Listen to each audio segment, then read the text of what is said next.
2:17 a.m. Western Pacific.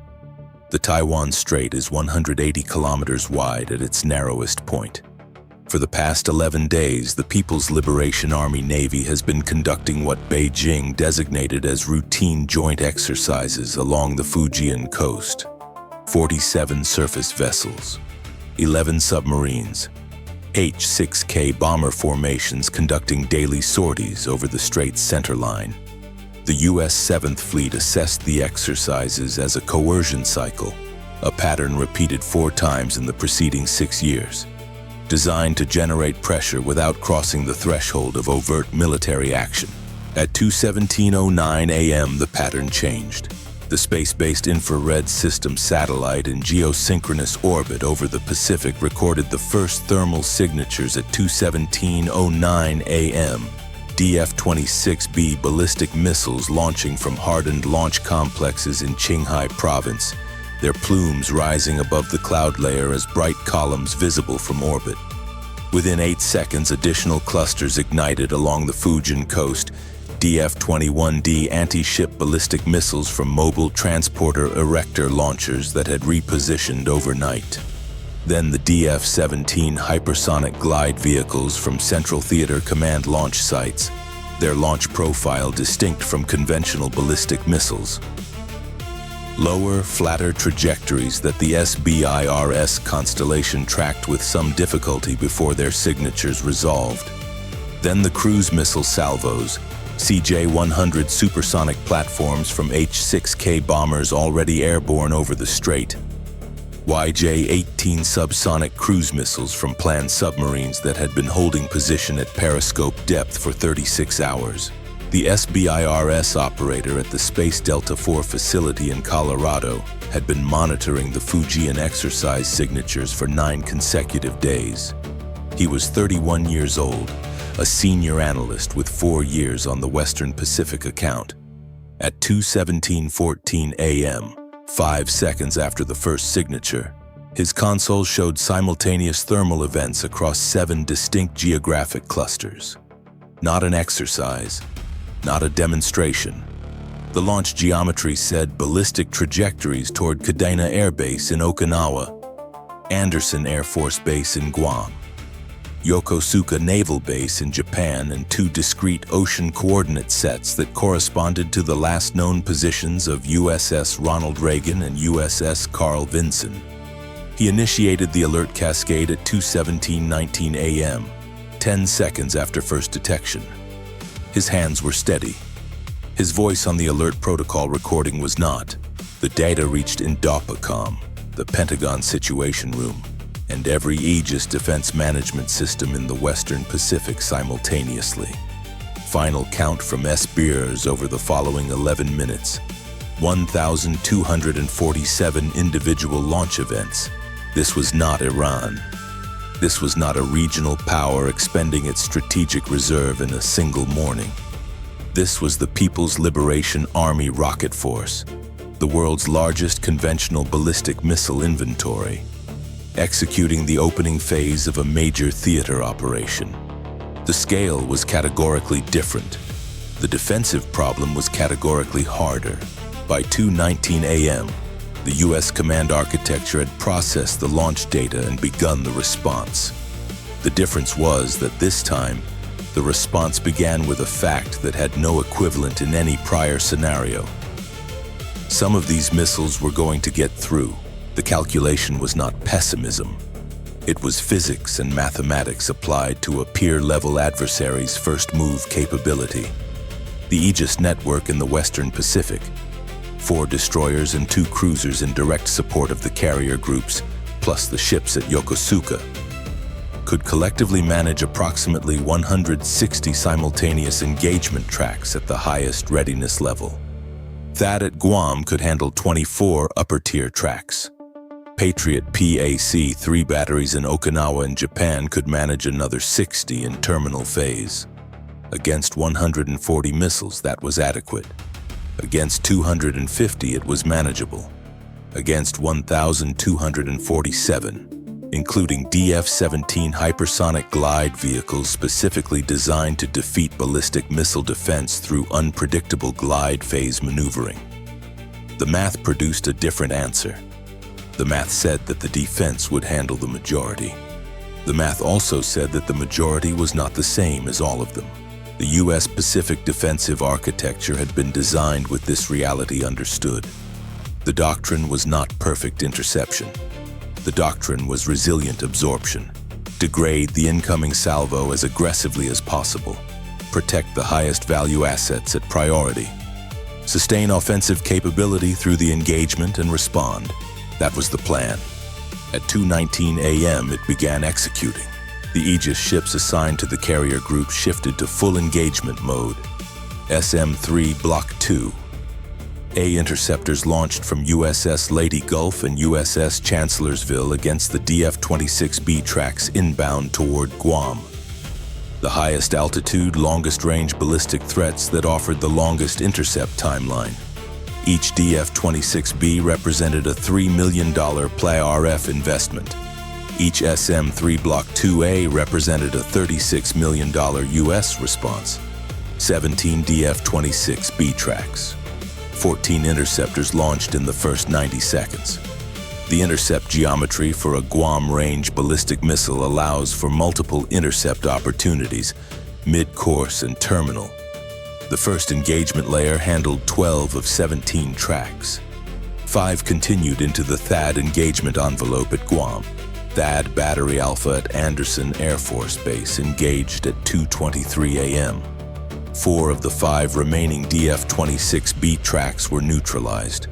The 5th impacted 340 meters north of the primary runway at Andersen at 2:24:08 a.m., producing a crater 18 meters in diameter and fragmenting across a 200-meter radius.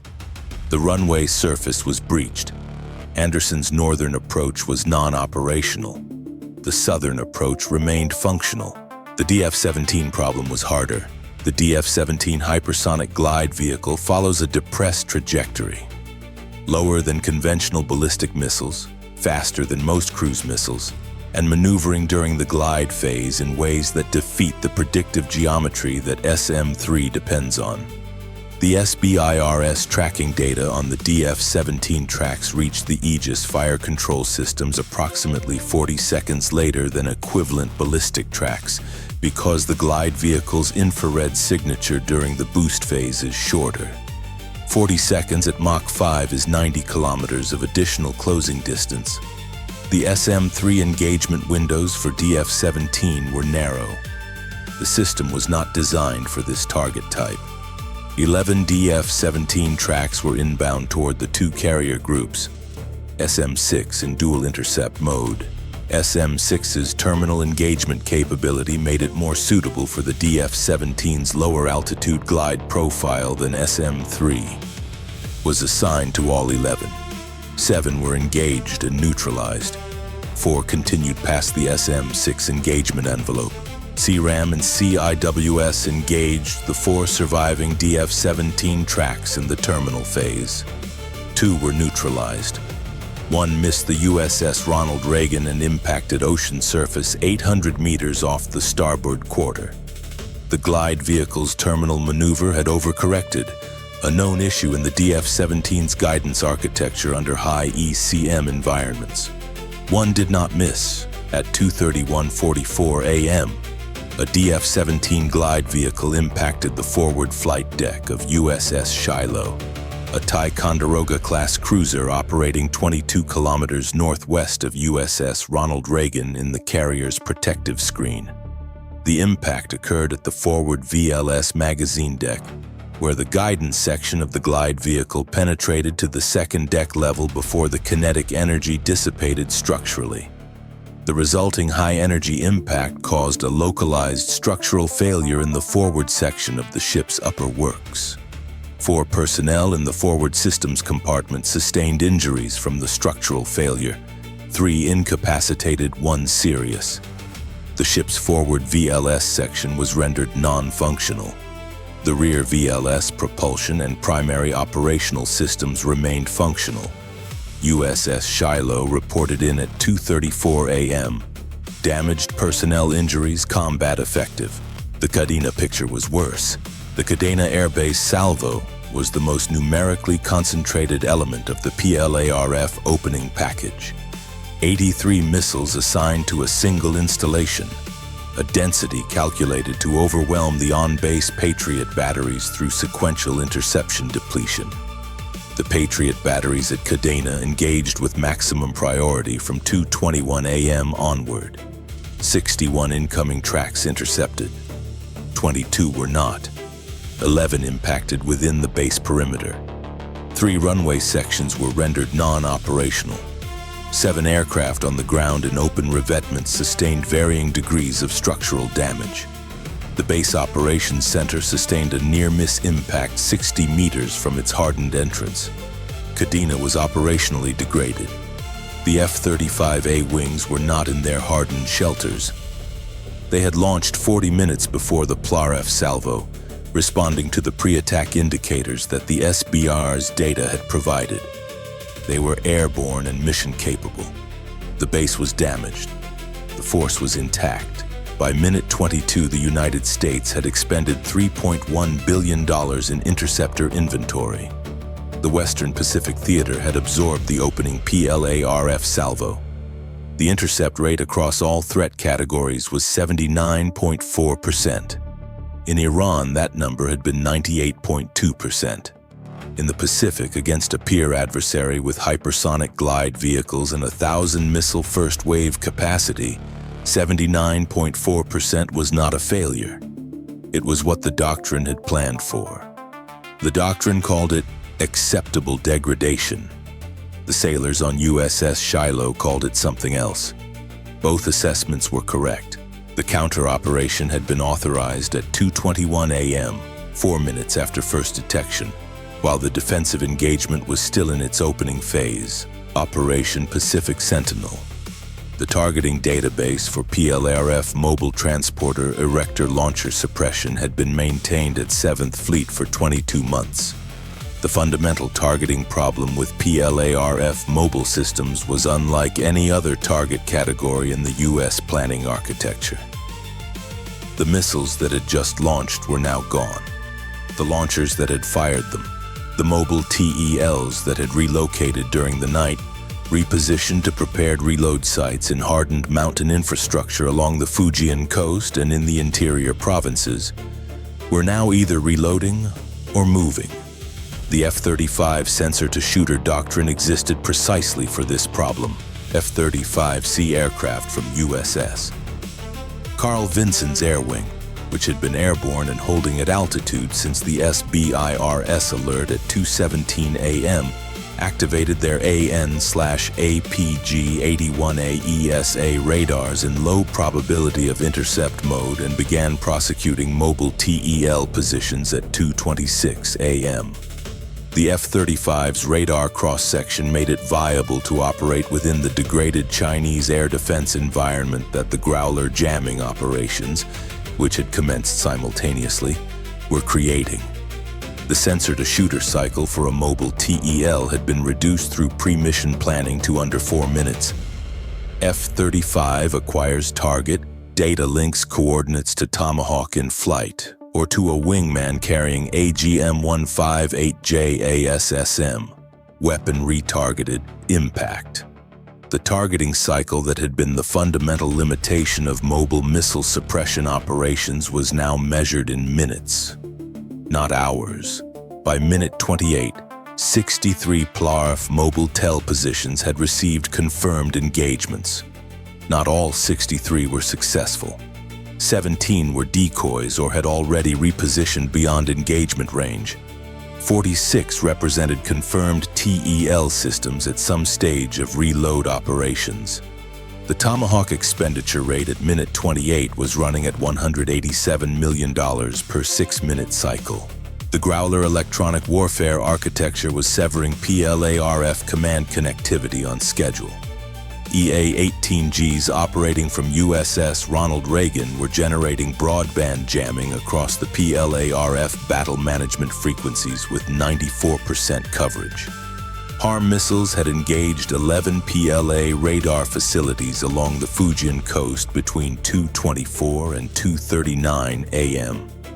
US cybercom operations inserted into the PLA Rocket Force's secondary communications network at 2:31 a.m., achieving partial access to the logistics coordination layer before the network's automated intrusion detection activated and began rerouting traffic. The cyber access was maintained for 19 minutes before full compartmentalization cut the connection. 19 minutes of access to PLARF logistics coordination data produced 34 updated TEL position estimates that were fed into the F-35 targeting queue. At 2:44 a.m., the adversary made its reserve move. 11 H-6K bombers that had not participated in the opening cruise missile Salvo, held in reserve at an inland air base in Hunan province, beyond the range where preemptive engagement would have been feasible, activated and began a supersonic ingress toward the carrier group's operating area. Each H-6K carried 2 YJ-21 hypersonic air-launched missiles. 22 YJ-21 rounds inbound, range 1,000 kilometers, closing at Mach 4+. The H-6Ks represented the PLARF Command's calculation that the carrier defensive screens had been depleted by the opening salvo's intercept expenditure. USS Shiloh's forward VLS was gone. USS Leyte Gulf was at 38% VLS capacity. The calculation was not wrong. The calculation was incomplete.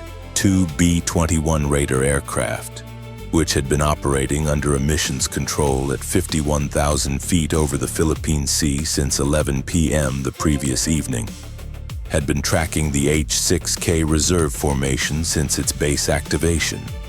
The B-21s carried no strike packages for ground targets. Their entire ordnance load had been configured for this specific contingency.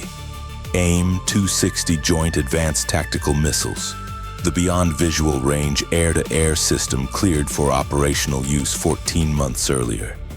At 2:44:30 a.m., both aircraft released their full AIM-260 complement against the H-6K formation from a range of 210 kilometers. The H-6Ks had no awareness of the engagement until the first 3 missiles impacted at 2:46:11 a.m. 9 H-6Ks were rendered non-operational before the formation could disperse. 2 turned back. The remaining aircraft jettisoned their YJ-21 payloads and disengaged at maximum speed. The missiles, without targeting updates, followed their last known coordinates into open ocean and impacted water. The PLRF Command Network's last authenticated transmission to the Fujian coast launch complexes was recorded at 2:51 a.m. It was a logistics query, a reload status request from the Forward Operations Coordinator. The query was not answered. The Fujian Coast Command Relay had been rendered non-operational at 2:49 a.m.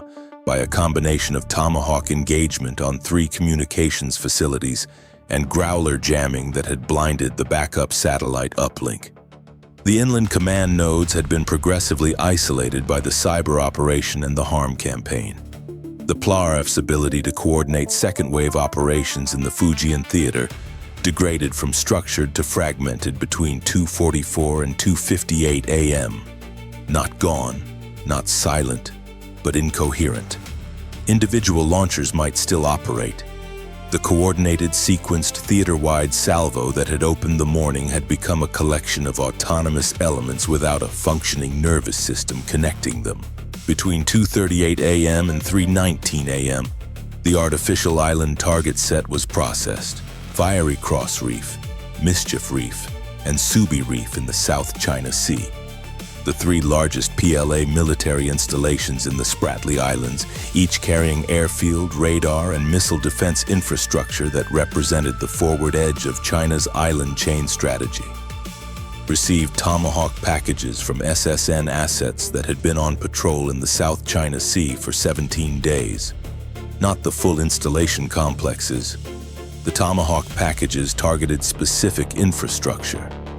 the over-the-horizon radar facilities at Fiery Cross that provided early warning data for the DF-21D anti-ship targeting system, the communications relay towers at Mischief Reef that linked the South China Sea defensive network to the mainland PLA-RF battle management architecture, and the hangar facilities at Subi Reef that house the H-6 forward deployment capability.